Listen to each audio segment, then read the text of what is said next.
Okay, hello everyone. Hello and welcome. I can see lots and lots of people joining us. It's lovely to see that. We'll be starting just in a second. I'm going to give people a little bit more time to join us. But as you probably can see, oh hey, Ludwika, nice to see you. But as you can probably tell, we've got a jam-packed program, so I'm going to kind of get started fairly quickly. And I will do so now. Okay. So, hello and welcome everybody to this online panel event on translations, outreach and workshops in schools and the move online. My name is Sophie Hayward and I'm the Associate Professor in French as well as the current Director at the Centre for Book Cultures and Publishing here at the University of Reading. And translation is one of our centre's key research themes. And thanks to this and my interest in children's literature and translation in particular, we've partnered up with the lovely people at Outside in World, who are dedicated to promoting children's books in translation. You'll learn a bit more about them in a second. But we've been working together to develop a series of online seminars and events on this theme. And for tonight's event, we're delighted to also be working with the University of Reading's Centre for Literacy and Multilingualism, which has a lot of fantastic work on multilingual classrooms and linguistic creativity in language learning. And the idea behind this panel was to bring together some of the inspiring individuals and organisations who are currently running translation workshops and activities with schools. And we've asked them to come together and think about how the sudden dramatic move online during the pandemic has generated new ways of working and resources that would be great to reflect on together and to share. So before we get started proper, can I ask you just a tiny bit of housekeeping? First of all, if you wouldn't mind just muting your microphones, we get a little bit of feedback otherwise, and switch off your videos. Instead, do pop lots and lots of comments into the chat, use that function. We'd love to hear from you. And, we're pleased to have such a varied and numerous audience. So we really want to hear your thoughts and questions on this. Our panelists are going to speak for about 15 minutes each. Which I'm sure they're delighted with me for making them do that. And this should hopefully leave us around 15 to 20 minutes or so at the end for discussion and questions.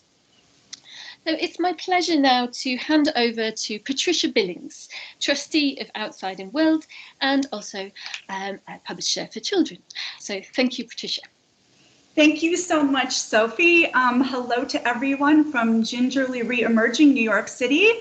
We are so grateful to Sophie and the Center for Book Cultures and Publishing, the CBCP, at Reading. I'm introducing Outside in World in my role as a trustee of the organization, and on behalf of our three co-founders, Deborah Halford, who's here on the call, Alexander Strick, and Eduardo Zabini.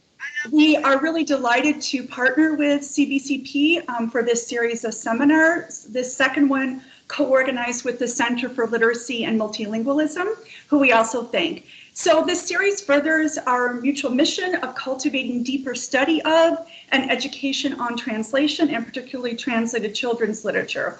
So as Sophie mentioned, Outside in World is dedicated to promoting, exploring, and celebrating children's literature and translation. We are a really tiny organization, but we have a pretty large reach, in large part because of our offerings like our database of over 1,700 children's books in translation to English, and our collection of over 1,500 physical translated books, covering from 1917 until now.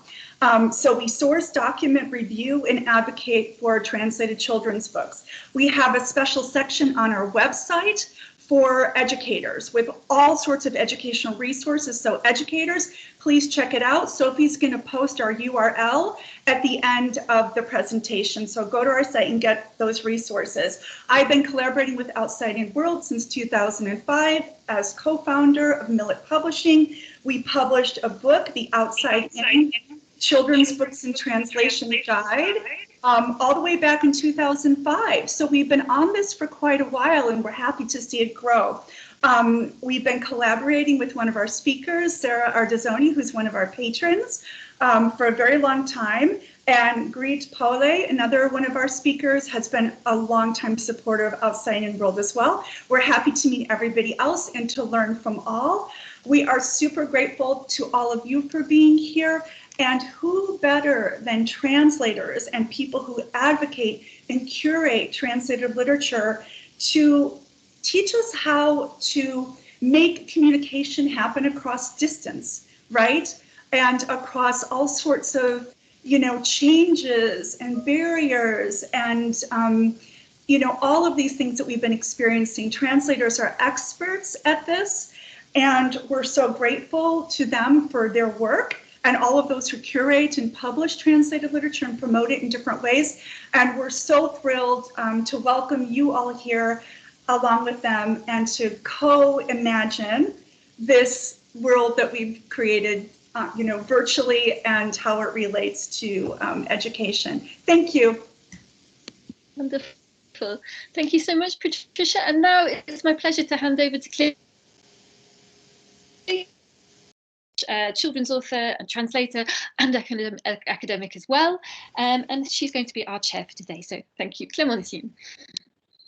Thank you, Sophie. Thank you for asking me to chair this meeting. I hope you can hear me well. My internet connection isn't that great in this Airbnb. This is also a way to say I'm not responsible for the decoration behind me because I'm in an Airbnb.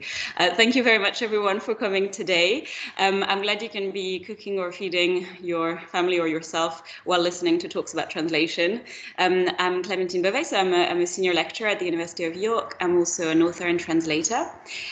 So I'll be chairing tonight's session. So we will have 4 talks of 15 minutes, as Sophie said. I'm going to be ruthless. I've already warned the participants that they will be my favorite participant if they stick to the 15 minutes. But if not, I'll be there going, bah, you need to stop. But anyway, I'm sure it will be great, even though my evil presence will be there. The running order will be Charlotte, then Sarah, then Gitanjali, then Greet. So I'll introduce them more fully as I go along. I hope you don't mind. I just don't want to take too much time in this introduction, but there will be quite chunky introductions afterwards. And in the meantime, so as Sophie said, please don't let questions burn inside you. Just write them into the discussion, the chat, and I'll be looking at them, harvesting them for the final discussion at the end. I won't say very much more now. I think we're going to get started straight away with Charlotte Ryland, who will be our first speaker.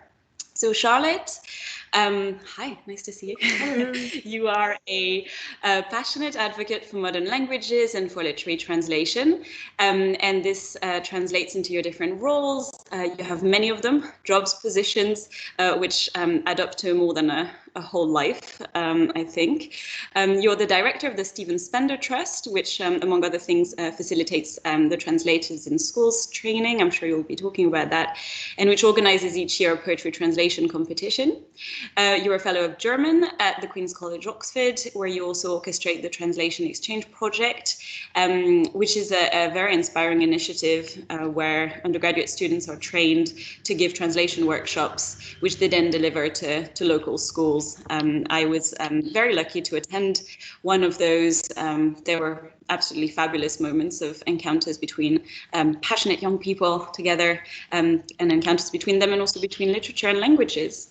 So I'm sure you'll tell us much more about this and more right now. So I'll hand over to you, Charlotte. Thank you for being here. Thank you, Clémentine.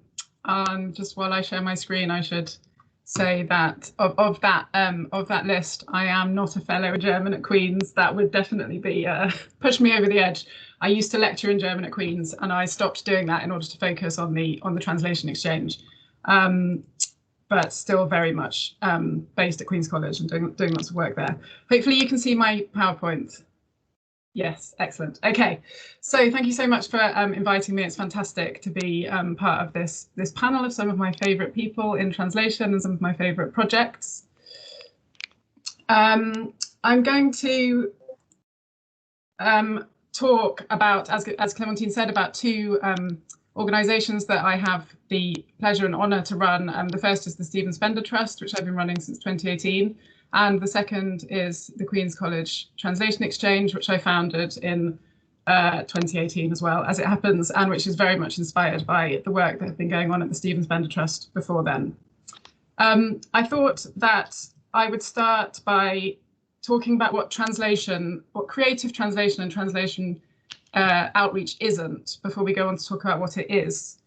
What it isn't is replacing one set of words with another set of words in another language in order to test grammar and vocabulary. And I won't go into the current MFL curriculum. I know there'll be lots of MFL teachers in the audience who will know what I mean by that.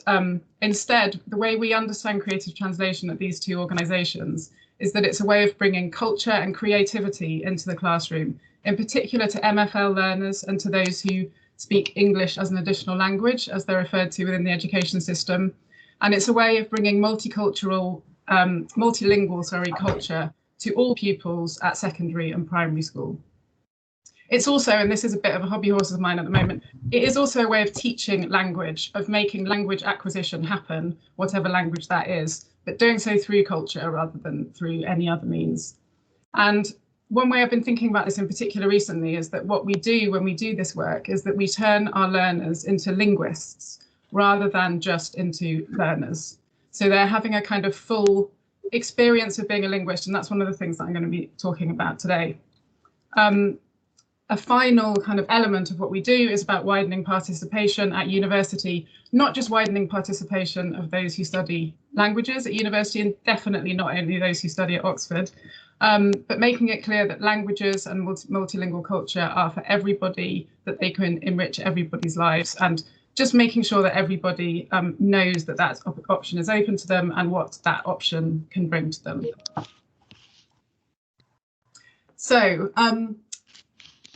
this is my sort of standing on the shoulders of giants moment. As I said, I started working for the Stephen Spender Trust as director in 2018. And I just wanted to give a very brief overview of what happened before then and what's happened since. And Sarah Aditsoni will, I imagine, fill out some of this. So there was a project called Translation Nation. That was our first education project in 2010, which was about translating folk tales from other languages into English and performing them. The Translators in Schools project was about training translators, professional translators, to go into schools and run workshops of that kind. Since 2017, there's been a slight shift, and we've started to think more about our work as empowering teachers to bring translation into the classroom, so that there's not always going to be a translator in the classroom, as is suggested by Translators in Schools, but that this work can happen throughout the year, through resources, through occasional visits from translators, through videos that translators make. And Clementine mentioned our Creative Translation Ambassadors programme, which is a translation exchange programme that we set up in 2018. And that very much is inspired by the Translators in Schools project, except for its undergraduate linguists and postgraduate linguists in schools rather than translators. What I'm going to be talking about particularly today is our virtual creative translation project that really took hold last year for obvious reasons. And I'll just give a final mention to our Multilingual Creators project, which is a project that's just underway now with funding from Arts Council England, and is going to bring creative translation to schools in and around Newcastle, Greater Manchester and Norwich. And there's information about that on our website if you'd like to know more. All of this has kind of running alongside it the Stephen Spender Prize, which has been happening since 2004. This year's prize launches tomorrow, so the timing of this is quite amazing. Also makes it a bit of an exhausting week, but that's another story. I'll be talking about the Stephen Spender Prize. So just to let you know that kind of runs alongside all of those programs that I just mentioned. So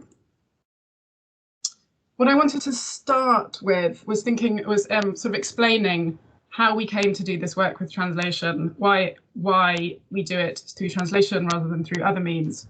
And I think it's important to think about the context.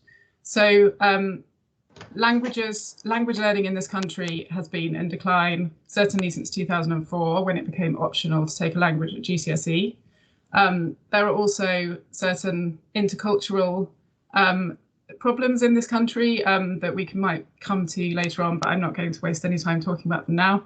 And at the same time, there's been a huge increase in speakers of as I say, what tends to be termed as English as an additional language. So as MFL has been doing this, there's been this amazing kind of explosion of multilingualism within classes, and yet somehow those two things haven't been joined up as much as they might be.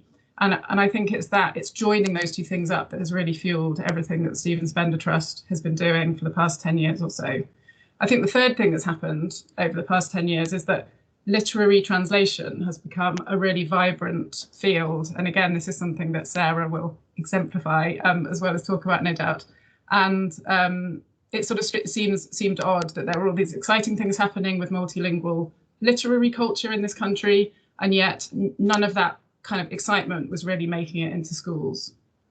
So the principle of, oh, I just got an echo, sorry. The principle of everything that we do, I've got an echo, I don't know if anybody else has. Okay, it stopped. Is that we turn these multilingual classrooms into an asset for everybody in the school community, rather than the deficit that it's often considered to be, having speakers of multiple languages in the same setting. And we also use culture as a way of enriching language teaching and of teaching language. So this is what translation in schools used to look like 2 years ago. This was 2 of our undergraduates from our Oxford project in a primary school in Cowley in Oxford. And you'll see here why I've picked this particular photo. It's one of my favourites because this is the part of the workshop where they bring those other languages in. This ends up being a workshop about translating a Spanish picture book together. And you can see how engaged the pupils are. There are more than 50% of them that speak a language other than English at home in this particular class. And so what happened at the beginning of this workshop was kind of creating that and really validating and celebrating that multilingual space, and then working together on a text from a particular language. So my final thought before I go into some further examples of where we are at the moment is this idea that I've already mentioned of treating our learners as linguists. And I'm thinking about this at the moment in terms of 3 sort of areas, 3 categories that we think about when we do translation in schools. Firstly, it's about content, as in what the young people are actually doing in the classroom, what they're reading, what they're talking about. Secondly, and relatedly, of course, culture is absolutely central. And thirdly, it's about community, and that's something that we might have thought we were going to lose in the past year through the virtual shift, but as it turns out, we haven't. We've just found new ways of creating communities, which I found totally fascinating. So I'm going to whiz through these concepts because I have talked about them before, and we can perhaps come back to them later. But there's these 3 ideas: content, culture, community. The content for me is all about showing, not telling. So it's about showing the young people who are learning languages or engaging in literary studies that having a multilingual experience, learning a language, is a really exciting experience right now, rather than something that might get them a bigger salary when they're older. I mean, they can travel next year. It's about enriching the experience in the classroom right now.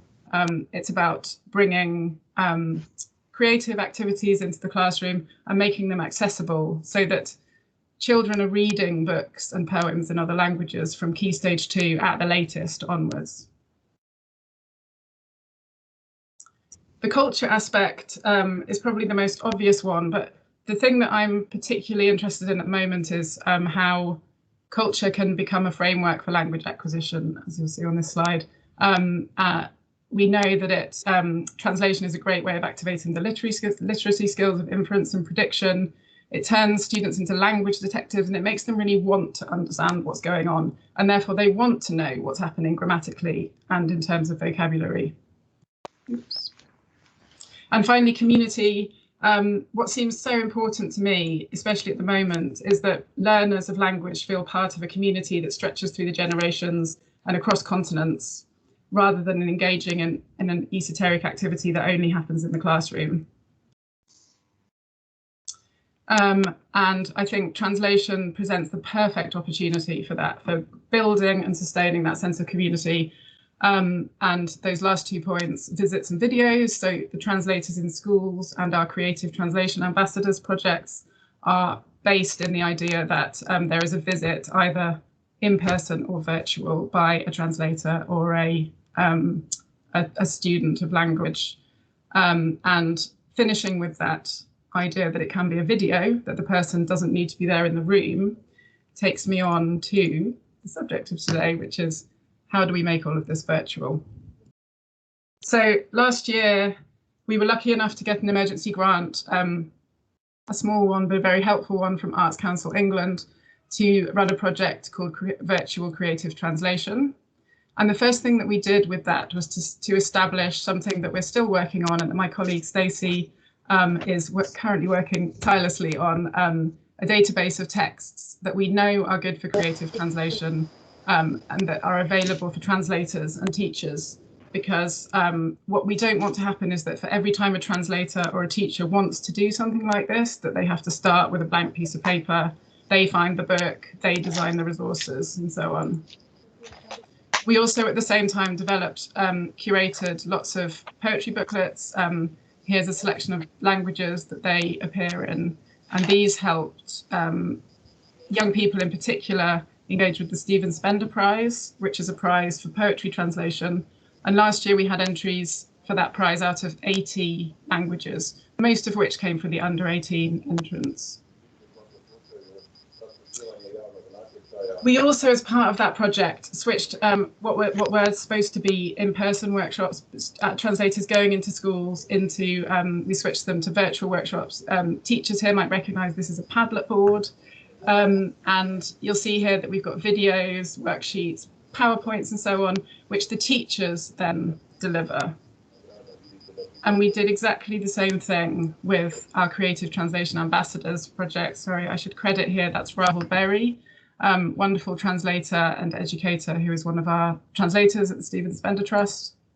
And here we have 3 undergraduates from Oxford who made this fantastic workshop where they don't only take the students through the translation process, they also talk about what it's like being a student of languages, and this is where we get back to, you've kind of got all of those 3 things there. You've got content, you've got culture, and you've got community, and it's proved to be possible to generate that sense of community through these virtual means, through showing the videos.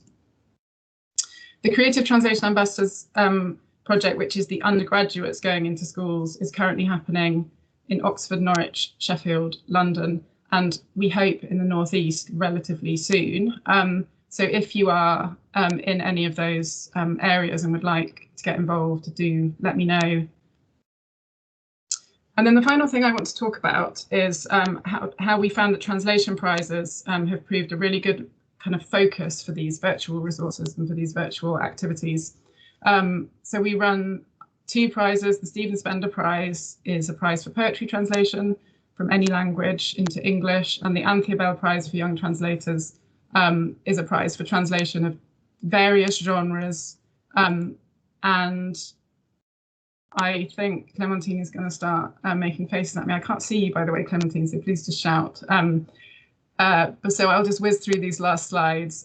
These are some examples of the virtual resources that we made to support the Stephen Spender Prize last year. A sort of virtual masterclass. Here we had a few of these made by translators and by teacher Katrina Barnes, who you can see here. Live illustrations of international poems with the audio against them, and then worksheets to go with them.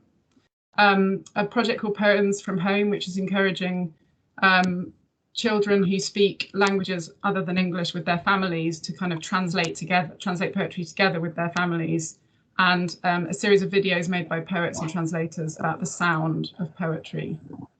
I'll perhaps talk about the shortly. And then very similarly for the Anthea Bell Prize, we've been producing resources.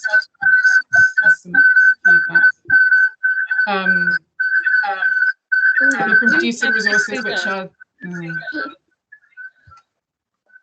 there we go. we've been producing resources which are virtual to us, as in for us they are Padlets and videos and PowerPoints and so on, but they're delivered by teachers in the classroom. And I think that's what's been one of the things that's been so interesting about the past year, how something can be virtual at one end, but actually in person at the other. And that's because teachers are really engaging with this and really enjoying it as well from the feedback that we've been getting. Okay, the last thing to mention is that we've also started to develop with an organisation called Pop-Up Projects, a multilingual festival, which is just for London schools at the moment because of our funding. It's going to happen this autumn. And I think the sort of virtual advantage here is that we're able to programme, because everything, the workshops with authors and translators are going to happen virtually. We've been able to programme authors from Francophone Africa, North Africa, and Spanish-speaking South America, for example, which would be a much more complicated logistically and expensive activity if it wasn't so easy and accepted now to do these things virtually. So my stopwatch says I just went a little over 15 minutes. Thank you, Clementine. Those are the links, but they're also going to be available afterwards, I think, from Sophie, and I'll pass back to Clementine. Thank you. Thank you so much, Charlotte. I know it's going to be very frustrating, but we're going to have to hold up till the end for questions to you. But just for the people who are struggling to see the slides, I think if you look at the bottom of your screen, you should be able to see the slides. They might be minimized in your screen. But then if you just click on them, they should enlarge. I hope that helps. That's it. Well, thank you very much, Charlotte. It's lovely to see what you've been up to, because I've been a bit out of touch with all your projects, and as usual, you're very busy. I'm now going to hand over to Sarah Ardit-Zone. So, Sarah, you are a world-renowned translator from French to English. I can confirm as a French author that when someone says, "Oh, you're translated into English, who translates you?" and you say Sarah Ardit-Zone, there's this kind of like murmur of approval that spreads around the audience. So I'm not that lucky. I think it's probably because Sarah's very busy, so that's why I'm planning the assassination of Barou, who I think should be, it's fine. We should be fine with that. Sarah, your translations have won pretty much all the prizes, some of them twice, like the Marsh Awards. And it's thanks to you that I have had the pleasure of reading not just once, but twice novels by such stars of children's literature as Timothée de Fombelle, the Muraille Siblinghood, Faiza Gen. Kate Briggs says of translated texts that we receive them twice written, and it's a pleasure to receive them written at least once by you, Sarah. You're, of course, as well at the origin of Translators in Schools, which is a pioneering initiative in the UK to train translators to do translation workshops in classrooms.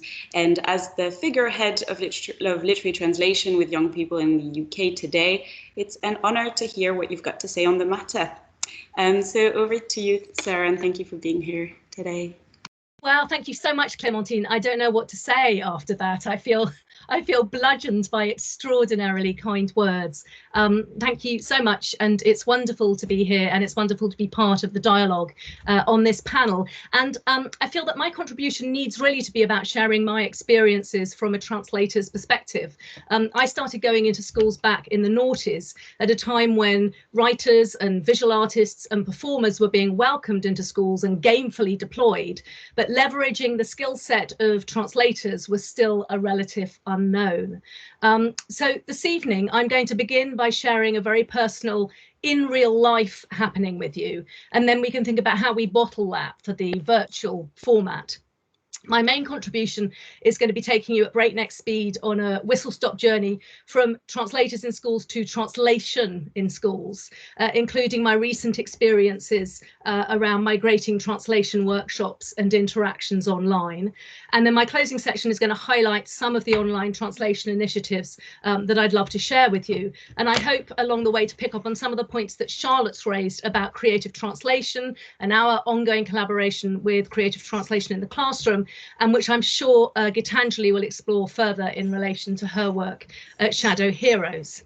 So for me, as a literary translator of picture books, graphic novels, middle grade and YA chapter books, as well as grown-up literary fiction, creative translation is about creating dialogue and making space. And actually, I'm seeing Greet very clearly on the screen, who is my wonderful publisher at Book Island. And of course, when we're working with picture books, then creating dialogue and space is absolutely paramount. So it's about exploring how we translate one another, what we can look to challenge in that process, and how we can grow together. And I use the word process advisedly because creative translation is a journey. It's not a destination, and it's a journey shaped and defined by who we're open to traveling with, and how, by being mindful about presence and absence, we can make space for everyone. It's iterative, it's a craft, and ethically, it requires entering into in good faith. So I'm going to begin with one of my own visceral experiences of why engaging with words in translation matters and how it can transform us. This is an incident that happened to me on the London Underground, perhaps 15 years ago, when I was starting out as the translator of the French-Algerian writer Faiz Again, who remains to this day on the A-level syllabus with her first novel, Kif Kif Demain, Just Like Tomorrow, and who remains to this day someone I'm privileged to call one of my dearest friends. Creative collaborations with Faiza are just that. They're a life-affirming encounter where our different perspectives, articulated in trust and confidence, mutual respect, joy and pain, become, through an alchemical process, something new, something that didn't entirely exist before we began to talk and interrogate together. So let's call my description of this event, Bring On the Subtitles, because it's about how supplying the subtitles is on us. It's on all of us. It's never been so urgent to raise our eyes above the horizon, so critical that we not be bound by the language in which we happen to have been born, so vital that the students in our schools shape our internationalist agenda. Okay, seatbelts fastened? Here comes the spoiler alert. There are no subtitles. Putain, la vie de ma mère, t'es mal, la tête de la meuf, elle est vénère, la babtou, tu l'as pris la place et la leçon, truc de ouf.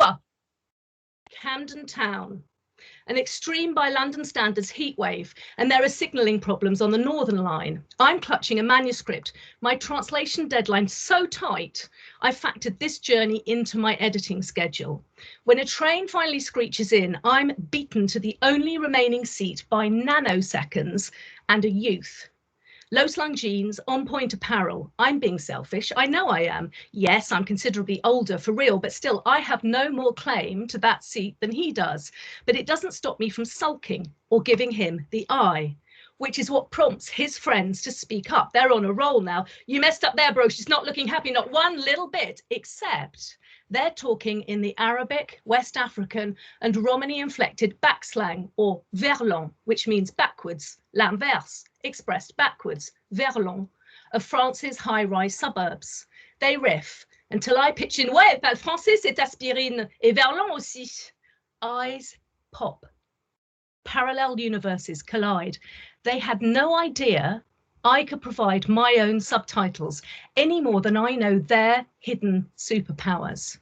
The guy leaps straight out of his seat, ushering me in. Oh my days, how come you speak backslang? You've translated Faiz Again, get out of here. We're French-Algerian too, her novel changed everything. She gets so much ratings. And so I quit sulking and we get talking. They're delightful. Graduates from one of France's fiercely competitive business schools, luminous futures ahead. And as we talk, we toss our preconceptions out onto the tracks. The redhead with her cut glass English, the boys cotching in Francophone rap.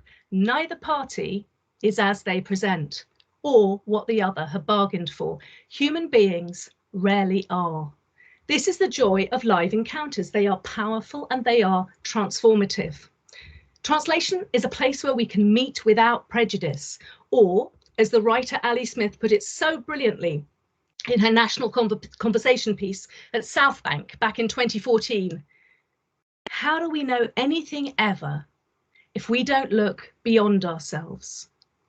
Looking dimensionally at ourselves and looking imaginatively beyond ourselves is the joint first blessing, first gift, and first act of every single literary text. Now, that tube encounter happened when borders were softer, political climates less intentionally hostile than they are today, and yet I was as quick to make a snap judgment about those guys as they were about me. Literature is about what we write in. Snap judgments or censorship, lack of access, poverty of understanding are about who we write off. Given today's excitement and nervousness around identity politics, the shared experience of translation can open up human risk-taking dialogue. So that's my preamble. That's the experience that I want to share with you. And at some level, it's about how we get that encounter, that getting beyond ourselves, that sort of breaking down of our own barriers into the classroom environment. That's what interests and motivates me. So I'm now going to attempt to screen share. Can everybody see that? I'm hoping you can, because I can't see you anymore. So I'm going to carry on unless Clementine tells me not to. No. Yes, I'm telling you not to. Sorry, Sarah. It's just that we can't see it at the minute. So perhaps that again. I will shrink that and go back to share again. I think it might work better this time. Is that working? Yes, that's it. Thank you very much. Fantastic. So if we think about this whistle-stop tour from translators to translation in schools, as I mentioned, I was starting to take translation and translated literature into schools back in the noughties. And what you can see there are some of the questions that have been thrown at me over time. Now, as it happens, this slide was part of a pre-prepared online offer for students in autumn 2020, ahead of a live encounter via Teams when Pop-Up, who Charlotte has just mentioned, were migrating their in-school literature festival, where translators, writers, illustrators would normally go into school, to an online offer, one with blended, asynchronous and live time interventions. And here is, just to return to the Padlet format briefly, the kind of resources that I was able to produce for year 7s and 8s around Van Gogh, who is by none other than Timothée de Fontbelle, the author that Clementine very kindly mentioned at the beginning. So Van Gogh is an epic European and American drama spanning the Russian Revolution through to the French resistance in World War II via New York and the Great Depression. And what was very amazing about this as an experience for me was that I was able to send in advance some of the materials to the students, some of the discussion openers that I've been, if you like, developing over my years of going into school. And what that meant was that when we did encounter, it was an incredibly intimate sharing. They'd heard from me, they'd thought and built on that, and they wanted to bring their own experiences to the mix. So at some level, it was a more integrated encounter than it would have been had I been parachuted in. So some of the slides that they were looking at in advance when they're considering what translation is involve this kind of thing. This is from a book by Delphine Durand called My House, which is completely mad and one of the favourite picture books I've ever translated. And you can see the tiny little critter at the bottom saying, yes, but you don't even fit on the page. And what you actually can't see, because it's got cut in the PowerPoint, is that it gets mistranslated as Biggerville. So the words get played around with in that picture book there. Some of the kind of ideas that I try to get them thinking about in advance. And then we have this, which will be familiar to many of you and not to many others. And so the question is, what do you see? Is that what you saw? And so this comes from Saint-Exupéry's The Little Prince, and it's the grown-ups who tend to see a hat and the imaginative children who tend to know instinctively that it's a boa constrictor that swallowed an elephant. And of course, translation is all about these different perspectives. And what you have here, and in fact behind me in the study right now, is my mother's very old copy of that, and then the graphic novel version that I had the joy of translating. So if we go from the elephant in the hat to the elephant in the room, that is Google Translate. And what's really interesting is that where it falls down better, as it's getting all the time, is in humour and nuance and common sense, or when quite simply the writer wants to flout the rules.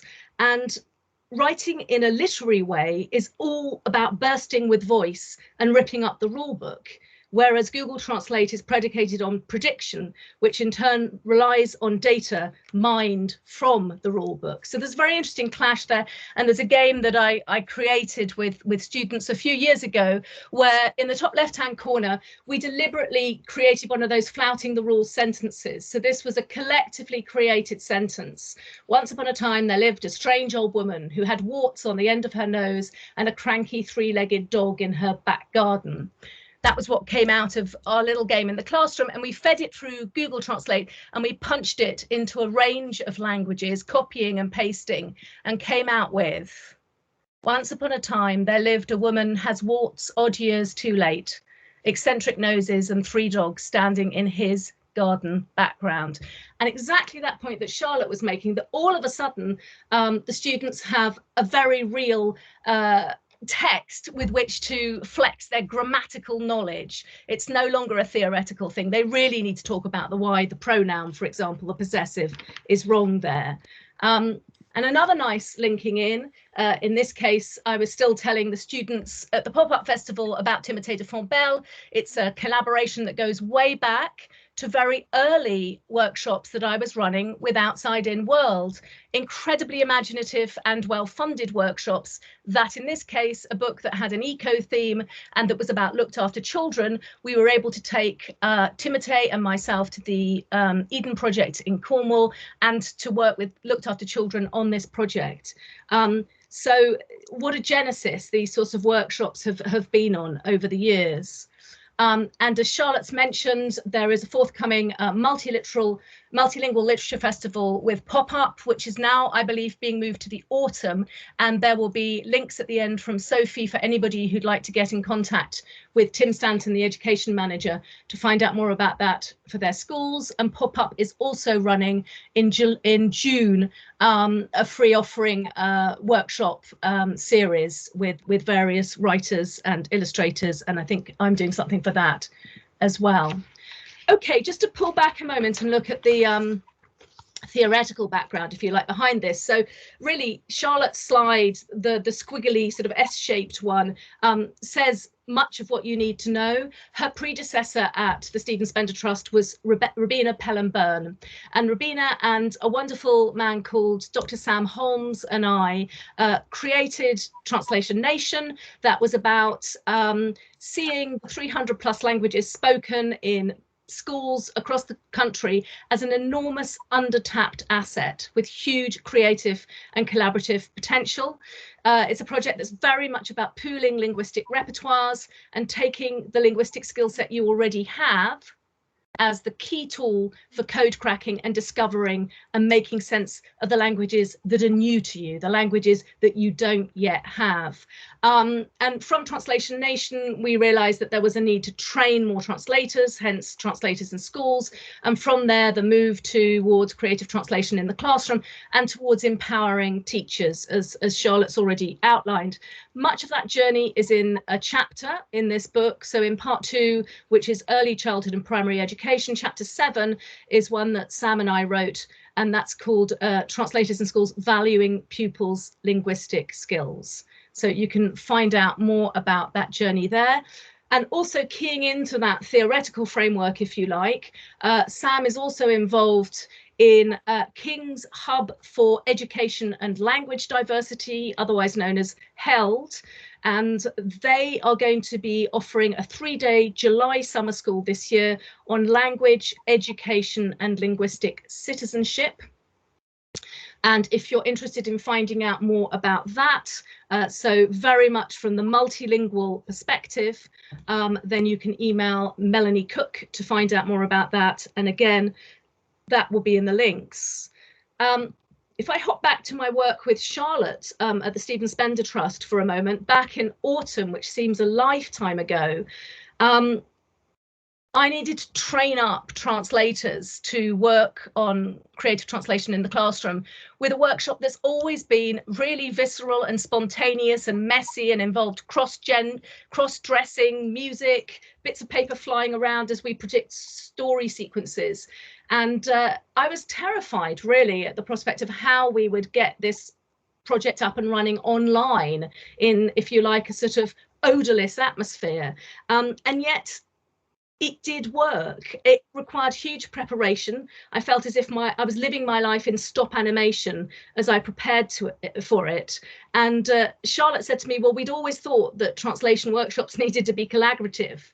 And what we realized was that they still were, but sometimes in an asynchronous way. So it was blended collaborations, but we did manage to train everyone up. This is Little Red Hood by Marjolaine Leray, and Gitanjali has been trained up on this book too, a variant of Little Red Riding Hood. And we were able to play out the writing in where there are no words, and then the translating where there are, and understanding that creative translation is also about understanding context and what works most playfully in that context. And we did manage to bring that alive, and we've sort of gone on from there.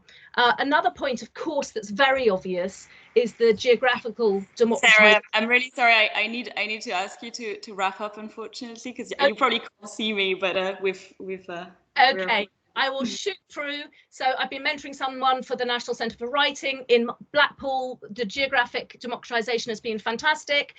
Just a shout out for Gulhaf, which is Translation Festival, and which has got all sorts of events programmed, and the links will all be in the follow-up. And there are free workshops available for teachers interested in applying. And then my final slide is another shout out for the wonderful Ruth Ahmedzai Kemp, who gave a talk just back in December on this programme. And she would really like to draw your attention to World Kitlit Month in September, and to the fact that on their website there are now all sorts of exciting resources available for teachers to start planning for that, and more to come. And that's it, I'm done. So I will unshare. Thank you, Sarah. I'm sorry at the same time for interrupting you and also for running over time, but it seemed to me that the audience will be very grateful for these extra 5 minutes that were full, absolutely packed with information. So thank you so much, Sarah, for your talk. What I'm keeping in mind is that thanks to Google Translate, we can multiply dogs, and I think you didn't spend enough time talking about that. So that's a good thing about it. Gitanjali Patel is our next guest, panelist. Gitanjali, you are a tireless promoter of translation for the purposes not just of literary education, but also, and I think that's particularly interesting, of political and social awareness. Your company, Shadow Heroes, trains translators and sends them to high schools to talk, among other things, about the ways in which ideological and political statements can lie in interstices between two languages. Thanks to your commitment and activism, I think I can say, there's many young people today who've had the opportunity to think about how gender, race, class, sexuality dwell in ways of speaking and in ways of writing. I once watched you deliver a workshop with a poem in an entirely made-up language, which you recited with a very impressive sprezzatura. So it's one of your many gifts. I'm looking forward to seeing that again, and it's over to you now. Thank you for being here.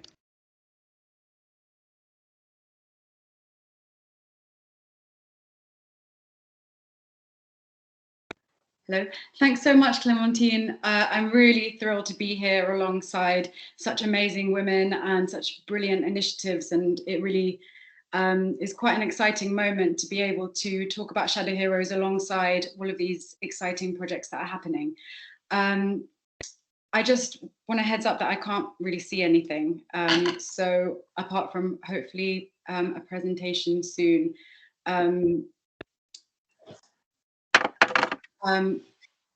I'm going to talk a bit about the work I'm doing with Shadow Heroes. So this is an initiative that I co-founded alongside Sophie Lewis in 2015. So Shadow Heroes is an organization which supports young people in embracing all sides of their linguistic and cultural heritages. And we do this through translation and creative translation workshops, which explore issues around representation, self-expression, colonial history, and the power of language.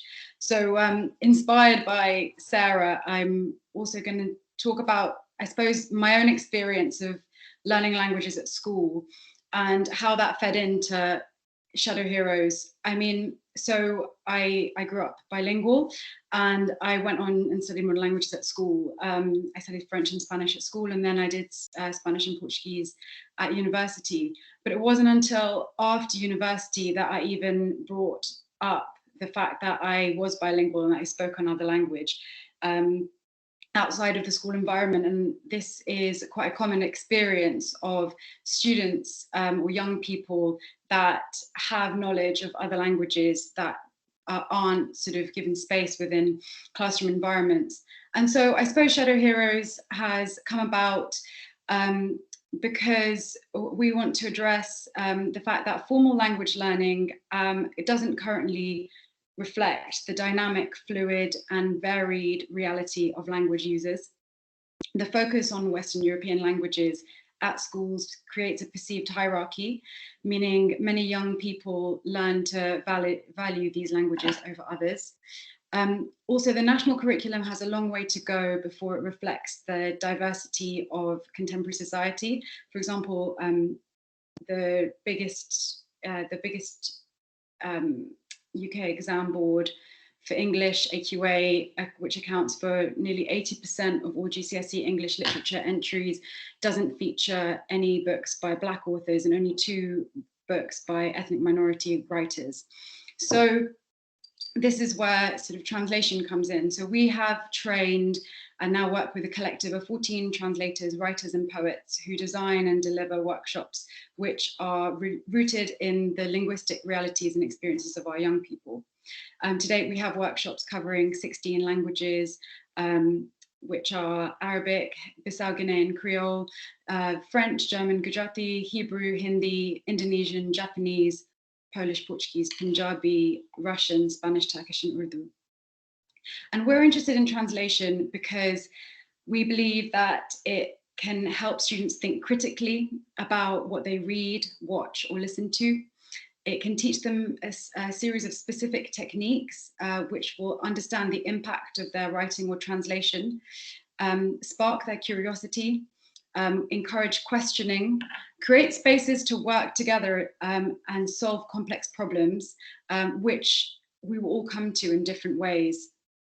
It boosts confidence in students, boosts students' confidence in their own stories, in their own experiences, and their own skills, and also their respect for the stories and experiences and skills of others.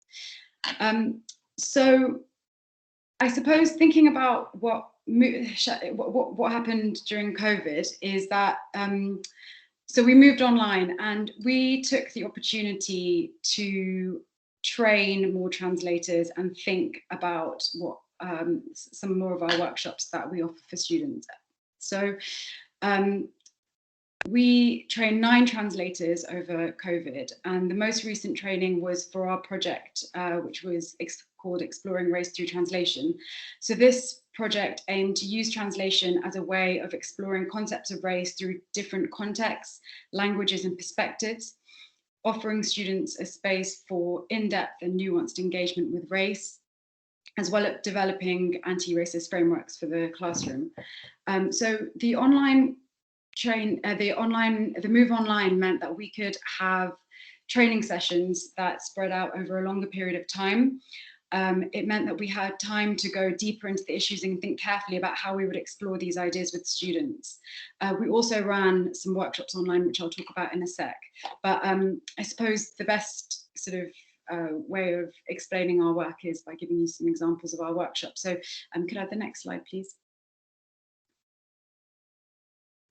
Okay, so here are 4 examples of our workshops, which also sort of reflect the way that we use translation in the classroom. So A Luta Continua is translating Portuguese colonial past, is led by writer and translator Jovanka Paquete.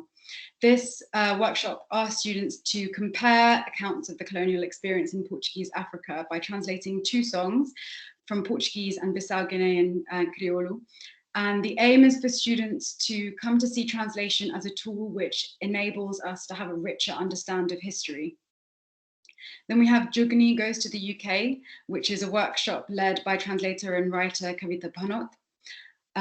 This looks at translation as a way of knowing and understanding a tradition. So interrogating how Jugni is used in Punjabi music, students come to understand that the meaning of a word isn't fixed, but reflects a context, time, a place, a perspective, an ideology, audience or readers. What's in a House, a translation journey through race and class, is led by translator and interpreter Felice Emre. So in this workshop, students explore the power dynamics implicit in the descriptions of places and people. So by discussing examples from various media texts and translating an extract from a novel in Turkish, they're encouraged to see how exercising care in writing and translation can disrupt prejudiced stereotypes in portrayal of people and places. And finally, so these 3 workshops came out of our recent series exploring race through translation. And the 4th workshop is Electric Guitar Jakarta, which was part of our previous training back in August. So this is a workshop led by Khairani Baroko, who is a writer, translator, and poet. And this workshop introduces students to Bahasa Indonesia and uses song and music video for Aku Cinta Jakarta by Common Lennon to demonstrate the potentials for translation as a decolonial practice, translation as multisensorial, and translation as creative play. So we did run some workshops online as well. And I suppose one of the great things that came out of the move online, as previously been said, is to see the potential for online workshops rather than seeing workshops as being moved online, seeing them as online workshops in themselves. And the collaborative element that was so crucial and so key to these translation workshops, we found that that was something that we could reproduce through breakout groups, through I suppose also the sort of hybrid workshops where students would be in one class and we would be presenting online, which I think that is part of how things are going to be working as we move forward.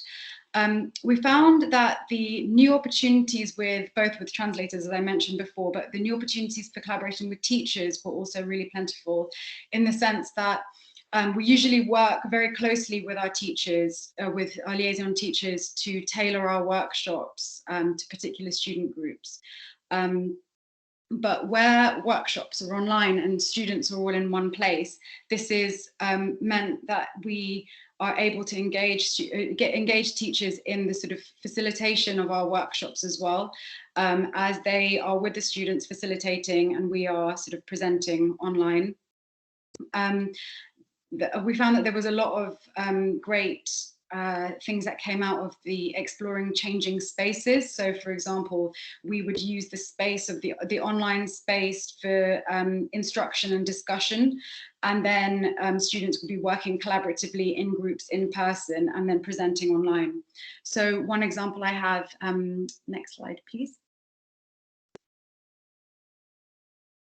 is from a workshop that we run. So this is Translating Russian Feminist Protest Placards, which is run by translator and researcher Harriet Phillips. So in this workshop, students interrogate the interplay between words and images and translate feminist protest placards from Russia.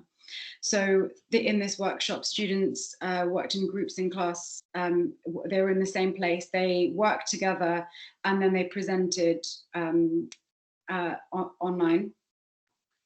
And I think that this is a really good example of why working solely online can be slightly prohibitive. So in this workshop, we were dealing with quite complex subject matters, namely domestic violence. And most of our workshops, if not all, deal with complex issues in the classroom. We're discussing issues around power, around privilege, and we challenge assumptions, which relies on creating a really supportive atmosphere in the classroom. And as Sarah was saying, this is a real benefit of translation in the classroom, that we can work together, we can challenge assumptions at a distance. It creates a creative space for dealing with complex issues, which is not impossible, but much harder to achieve online. So I suppose one of the great learnings from the move online for us is that these sort of hybrid working environments where teachers are working with students, we're working with teachers, we're working with students, and it's a much more collaborative and collective process has been really great, and one that we're looking to continue. I have a final sort of, I have an example of next one, next slide. Oh yeah, so this is a workshop, Keeping Your Eye on the Dragon Ball, is led by translator Yuka Haradapar. And this is an example of one of the workshops that I feel like well, hopefully we will be running it this in a few months, but this is one of the workshops that I think is a really good example of this sort of hybrid working environment. So we ask students to translate so compare the American and Japanese versions, trailers of the same anime film, and through that we explored dubbing as a practice that often relies on potentially harmful stereotypes of Japanese culture. And students translated the trailer and we recorded their own version of the trailer, which I'm going to play for you here. But this is an example which was really great, because we had students firstly engaging with a language that in that particular group no one had previous knowledge of. So we had students having a real sort of confidence boost by approaching a language and a subject matter that was totally new. We had chosen this particular workshop because that particular group had a real affinity to comics. But we had a real sort of mixed ability in the classroom. We had some shy students, some really gregarious students. And what happened within this workshop is that, we had students working together over the translation, and then we recorded it, but even shy students were able to sort of engage because there was a real sort of energy in the classroom. It was quite hilarious when they were recording their workshops. So there was this infectious laughter, the speed of the recording sort of going round and asking them to quickly record theirs, really sort of created this environment which I think is really kind of cuts to the essence of what the beauty of sort of using translation techniques in the classroom is. And if you don't mind, I think that if you press the picture, it should. I'm acting again as the evil person, but could we possibly? Do you mind if we keep this for later? Just because I'm very aware of the time, and I wouldn't want Greet to feel shortchanged on it, and for the Q&A as well. Can the resources be made available anyway afterwards as well? Yeah. Is everyone okay with that? Thank you so much, Gitanjali, and sorry, I didn't see the time. So I'll send this as a YouTube link in the resources. And the final thing I'm going to say is that, if anyone would like to be in touch about any of the workshops or or anything that I've said, I'd be happy to hear from you. There's the details that online, and that I'll also be sending some resources with Sophie. The last thing I want to say is that we're running an online festival on June 3rd called Unteach, And this is free, it's open to all. We really encourage teachers to attend. It's all about how language is the role language plays in creating plural spaces in education. It will involve discussion. Sorry. Languages and plural spaces in education. There's going to be discussion, there's going to be workshops run by ourselves, showcasing some of the ideas that we've been exploring in our Race Through Translation series. The Black Curriculum are running a workshop, the Literature Must Fall are running a workshop. We're going to have performances, and I think it's going to be a really exciting day. So I will be sending that link too. And yeah, thank you so much for having me. I'm really pleased to be here. Thank you so much, Gitanjali. We are now going to hear Greet Parlin, who is a translator and also a foundress of Book Island, which is a children's publishing company that specializes in picture books and translation. So Greet, after conquering the New Zealand market, you relocated to another island, if I understand things correctly, that's Britain. And with or without Brexit, you continue to import lots of foreign words into the country. How very dare you? You have published, among other little beauties, the works of Marianne Dubuc. And I saw you fanning yourself, I think, with some Régis Lejeune earlier. I'm sure you'll talk to us about that a little bit more. You are perhaps the person on the panel who is the most well-versed with visual as well as verbal language, which brings in a whole lot of other questions regarding the difficulties and enchantments of translation. Thank you so much for talking to us today. Great.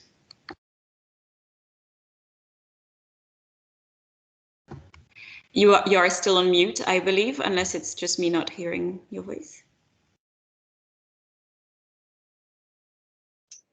Yes. So perfect. Thank you. Apologies. Thank you very much for the introduction, Clementine. It actually helps me focus on what I should talk about, because I didn't prepare a presentation. I thought I'd first listen to the other speakers and then try to fill the gaps, because there's so many things I could share. And actually, just like Gitanjali, I was raised bilingual in Flanders, in Belgium. And by the time I was 15, I had learned 7 languages, which is very, very common. Nobody in Belgium ever patted on my shoulder saying, "This is remarkable. How did you manage to learn this many languages and speak so many?"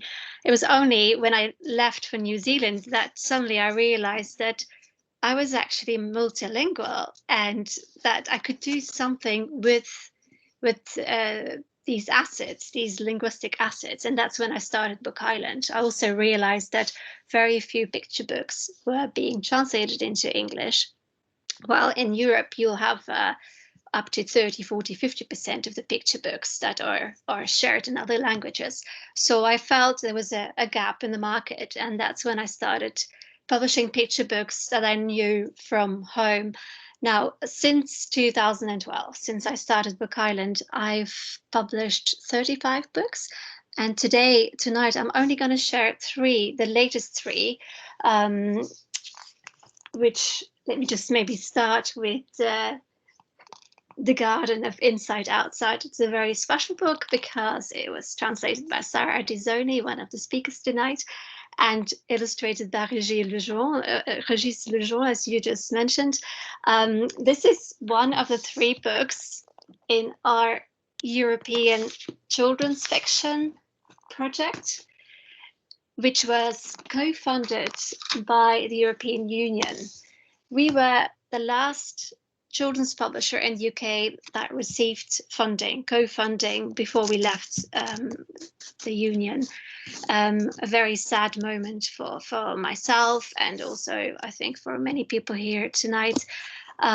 So these books are really special because they have that attachment to the European culture, and I'm hoping to bring many more books from Europe to the UK and help bringing those European values and languages into this country, because I think it's really important to keep open that window, and to keep connecting and build bridges with other cultures, not necessarily Europe. We also publish picture books from other places, like, for instance, as you just mentioned, Clémentine, Marianne Dubuc is one of our main authors and illustrators. She's based in Canada, in Quebec. She's Quebecoise. So with these books that we've just released, I decided to organize a few projects. One of them is our Green Satchel project, and you might have heard about it. I'll show you the Green Satchel. So this is what it looks like. We brought it back from New Zealand in 2016, and this satchel is traveling around the country from school to school. It's being sent to teachers who receive the 3 European picture books and who can choose 5 picture books that they like from our website, all in translation, and then they can share those books with the children at school, or when we were still in lockdown, they shared it online, and with the librarians at school as well. So we really wanted everyone to have access to these European gems. So that was one of our projects. And then I also asked one of our translators, the translator of The Golden Cage, Laura Watkin, focus on the translators who are often unseen. A lot of people don't realize that these books are not magically being published into English, that there's actually a person working really hard to translate the text in correlation with illustrations, which is a very specific job, as mentioned before.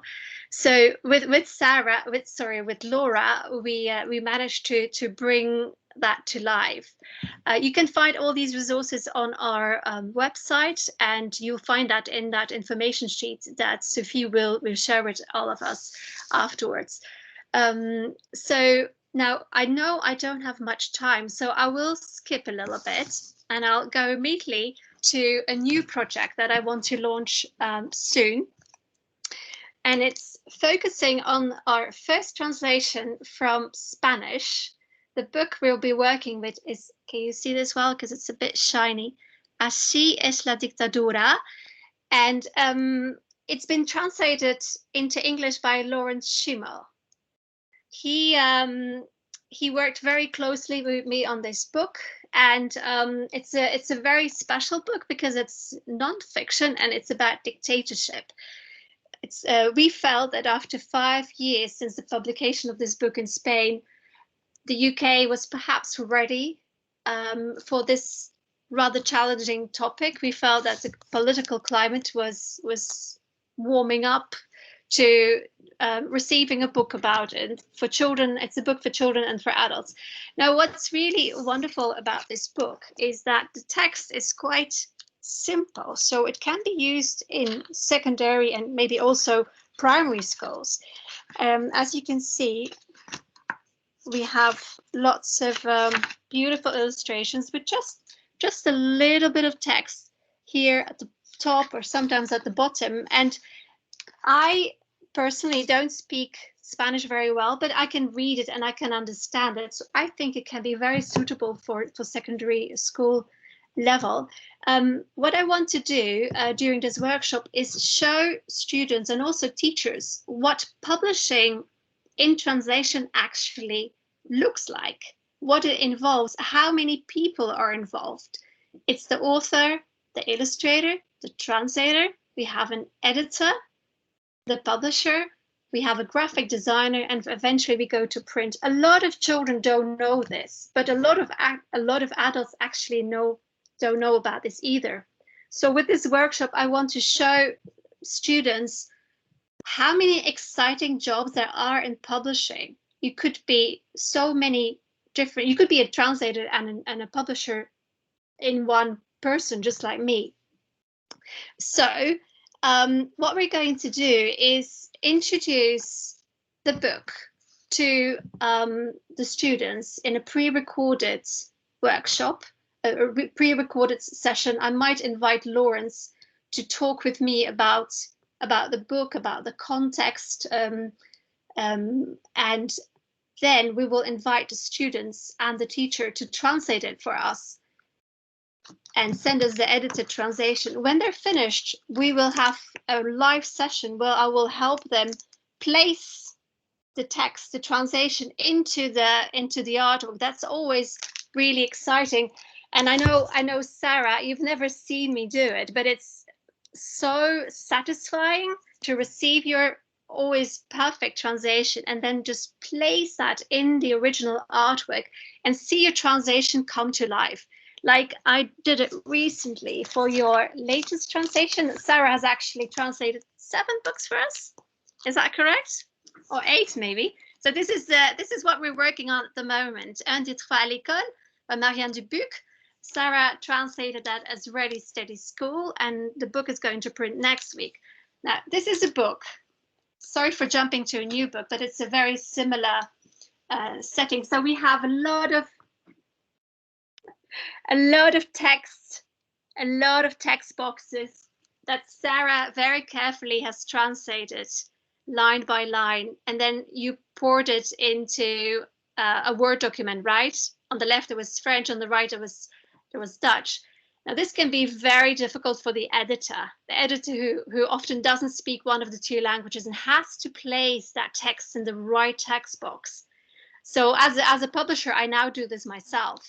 And I want to do this with the students. I want to show them how it works. I want to show them how their translation works in correlation with the illustrations. And then the next step is to read that translation, to see how it flows, to read it out aloud, because that's something that all translators do, whether they translate a novel or a picture book. We have to read it aloud, and then look at the illustrations, bring those together, and then maybe rephrase the words until we have a final edition, which the students can receive as a PDF, as a printed proof, which I think could be very exciting for them. So that's the next project we'll be working on with this particular book. The school will receive the book in Spanish, and eventually we'll send them our edition so that they can compare. I've had this idea for many years. Sorry, I need to ask you to just wrap up if that's possible. Thank you. Sorry. Yes, I'm actually finished. So happy to wrap up here. So I just wanted to share this idea that we had for this next book, which is going to be released in a few months' time. You can pre-order it. If anyone here tonight, everyone listening in, is interested in the project, just send me an email at info@bookisland.co.uk and give me some feedback, see whether it could work for your school or not. Thank you very much. Thank you so much. Great. So I think Sophie is going to hit my fingers with a ruler, as they do in the books that she studies, because I didn't keep exactly to time, but I'm sure that it was very useful for the audience to hear all of you talking. I can see people are starting to excuse themselves, and that's absolutely fine. We've got about 10 minutes, which is just enough time probably for one question, because with 4 speakers, I think it's about reasonable. So no one asked any questions in the chat, despite the fact that we all that I mentioned that it was absolutely fine to do so. And we have about 100 people here. So what I would say is that perhaps I'll ask just a general question to all of you, and one that's broad enough that you can each answer, and that might maybe bring together everything that you said. So thank you for everything that you said, by the way. My question would be, what would be your dream project now? What's the next step for translation that would be, and really kind of dreaming big, what do you dream of for translation in the UK in relation, of course, to education and schools? And you have 10 minutes divided by 4. Charlotte is the first to raise her hand. Initially, I was like, "Oh my goodness, I'm terrible at being put on the spot like that." But actually, it relates to something that I kept on thinking about when I was listening to all those amazing talks. And thank you so much, everybody. I'm feeling so inspired.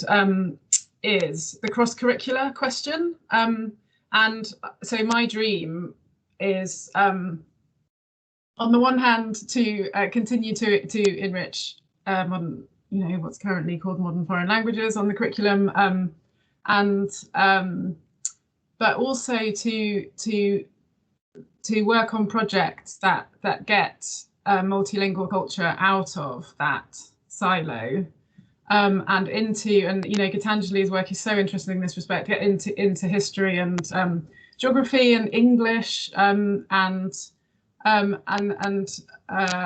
yeah. So I think there's so much potential, and that was my question really as well, was what do we do about the cross-curricular elements of this? Because part of the problem that I found is that schools do work, have to a certain extent function in those departments, and so it's a sort of logistical question as much as anything. But yeah, ways of showing and then making translation really work across the curriculum would be my dream. Wonderful, thank you. Who wants to go next?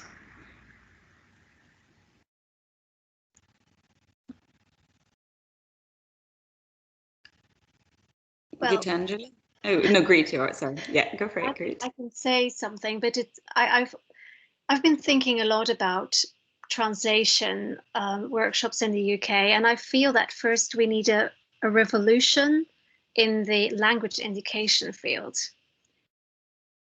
We can, of course, mine the language ore that is available, but I just wish that the children here were exposed to more languages from a very young age onwards, so that they have that foundation to build on, because that is missing. It really is. Of course, we have all those families who are multilingual, but I think we need to spread it open, and we need to make sure that everyone has access to languages, because we can't translate without languages, without knowing more than one. Anyway, this is my frustration. I don't know how you feel about that. Thank you. Who wants to go next? Gitanjali, do you want to? Sure. I suppose my dream is for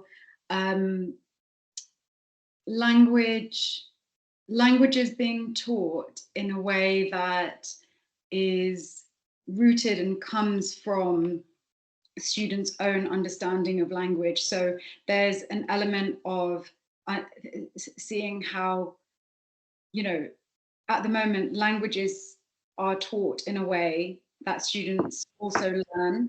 But what about if languages were taught in a way that students also, so that come from the reality of how students experience language, and that is, taking into account that over 300 languages are spoken in UK schools, taking into account that, UK is a multinational and multilingual nation.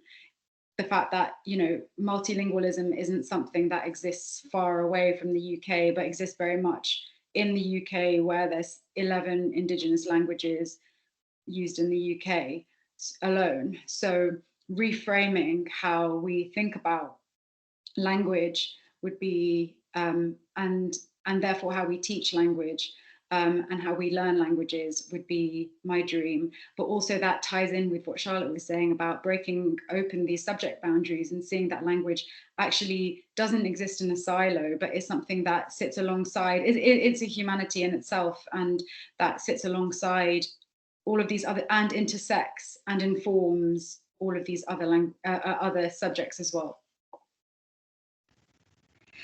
Thank you very much. And how about you, Sarah? Yeah, just relating to all of that. I mean, I come from a theatre background, and one of my passions is about having more live events with international literature where all sorts of different languages are coexisting, and that's not a problem. Now, that's not something that we can parachute into schools straight away, but one of the things that I have noticed under lockdown, for example, where everyone's been trying to finish Netflix, is that, you know, suddenly so much more is available in so many languages, and you can choose what language you're listening to that in. And that's transformative in terms of access to really amazing quality drama and series that we just didn't have access to before. And I think there has to be something that's going on there that is lowering the skepticism and kind of overcoming the prejudices about something being subtitled, or, you know, you can choose whether these things are subtitled or dubbed, and what language. And I think that open access to culture, I'd like to see that more reflected in schools, and what students' agenda and internationalist perspective is in relation to that broader cultural horizon. Great, thank you so much. I think that we'll probably leave it here. We still have 4 minutes, so what I suggest we do is that we have Gitanjali's trailer now that I very unfairly forbid you from showing earlier. Shall we have that and maybe have final comments after that? Can I just check something with Sophie? Will it cut automatically at the end of the 5 minutes, of the 3 minutes? I mean, or is it? It shouldn't do. It shouldn't do. Okay, cool. So could we watch the trailer? Sophie, can you put it up? How does that work? Yeah, that was what I thought I would just do, is kind of do my goodbye closing remarks, and then we can kind of play out. Yeah. Because I'm sure that my technological skills will rise to the occasion, but just in case they don't, I just wanted to take this opportunity to extend my warmest thanks to all the speakers, all of you. I've just been utterly overwhelmed and so inspired, and it looks to me from the chat that everyone has really shared that sense of enthusiasm and inspiration. So thank you so much. And we've mentioned several points, and I kind of, in my haste to get to your speaking, I didn't tell everybody that this event is being recorded. You know, you will get a chance to listen again to Sarah's wonderful oration and all the inspirational ideas here. And also, I think, given the amount of resources that you guys have been talking about, I'm going to put together a list of links and make that available to everybody. Okay, so don't worry, there will be a kind of an email with all sorts of information coming your way. And, you know, then, of course, encouraging you to sign up to our emailing list at the Centre for Book Cultures and Publishing. Tiny little plug there, because that's my job. But thank you so much, and thank you to all our wonderful guests. I think there was about 138 of you at one stage, which just blew my mind, and many more registered. So thank you so much. It's been really lovely to see so many people enthused about languages as well. So without further ado, now's the point where you get to watch me looking slightly concerned and confused for a couple of minutes. There's lots of videos of me doing this at the moment.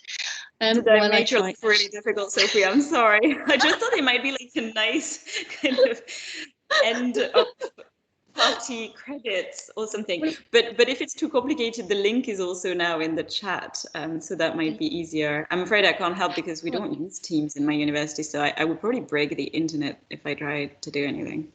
And I'll give a thank you from outside in world to everybody. And my emojis weren't working, but I wanted to put likes and loves for all of the comments. So thank you so much from us as well. And thank you, panelists. We love you. And Sophie. Also, shout out to Ruth Ahmadzai-Kemp of Will Kidlet, who's been doing some amazing tweeting. So thank you so much. Right. Fingers crossed, let me know in the chat if this does not work.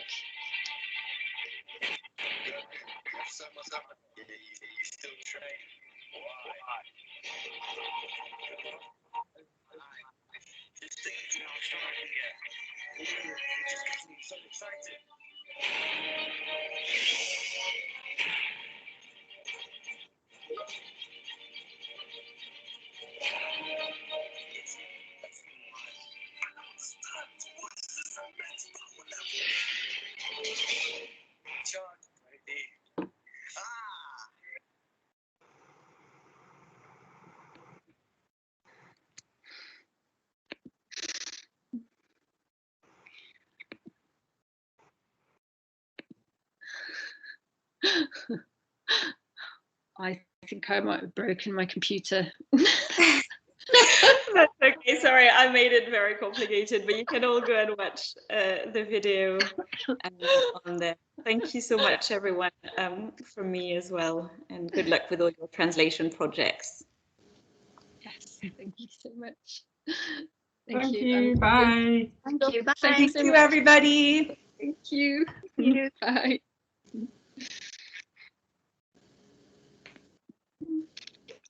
Perfect.